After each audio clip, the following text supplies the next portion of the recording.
எல்லாரும் வணக்கம். நம்ம இன்னைக்கு எந்த படத்தினுடைய ரிவ்யூ பார்க்க போறோம்னா, "தீயோர் கூடம்" படத்தினுடைய லைவ் ரிவ்யூ ரிவ்யூ தான் பார்க்க போறோம். லைவ்லயே வருது. ஓகேவா?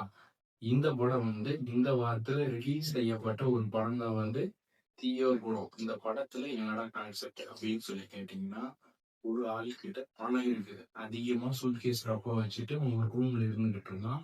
அவன தேடி 2 டீம் வராங்க. அந்த 2 டீம்ல வந்து யார் அவன மொத சேஸ் பண்றாங்கன்னு தெரியல. ஒரு பொண்ணும், இன்னொரு பையனும் சேர்ந்து வராங்க. அவங்க ஹீரோயின் மாரி காட்டுறாங்க. அடுத்தது இன்னொரு வில்லன் தேடி வரான். என்ன பண்ணிடுறாங்க, ஒரு காமெடி ஆர்டிஸ்ட் தான் அவரு. அவர் பேரு எனக்கு தெரியல. படத்து யார் டைரக்ஷன் எனக்கு தெளிவா புரியல. அவங்க என்ன பண்ணிடுறாங்க, ஒரு காமெடி ஆள் வந்து அவர் வந்து கன்ல ஷூட் பண்ணிடுறாரு. இறந்து போயிடுறாரு. அந்த படத்த இவங்க எடுக்குறாங்களா, இல்ல அந்த வில்லன் எடுக்குறானா? போலீஸ் கிட்ட இருந்து எப்படி தப்பிக்கிறாங்க? அப்படின்னு போகக்கூடிய படம் தான் "தீயோர் கூடம்" அப்படின்னு சொல்லி குடுத்துருக்காங்க. படத்தோட டைட்டிலுக்கும், இவங்க வந்து அந்த பணத்த தேடுறதுக்கும் ஒரு கனெக்ட் இருக்கும். எல்லாருமே திருடங்க தான். எந்தனால இந்த படம் வந்து இவன தேடி வந்தது? அப்படின்றது இந்த படத்துல வந்து ட்விஸ்ட்டா குடுத்துருக்காங்க.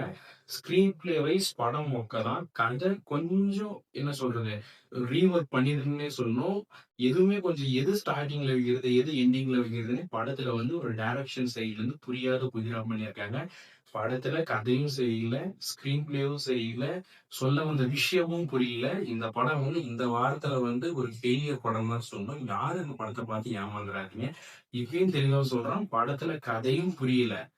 ஸ்க்ரீன் பிளே ஒர்க்கும் பக்காவா இல்ல. சொல்லக்கூடிய விஷயமும் கனெக்ட் ஆவல. இந்த படத்த பார்த்து ஏமாற வேணாம்னு இந்த ரிவ்யூ சார்பா கேட்டுக்கிறேன்.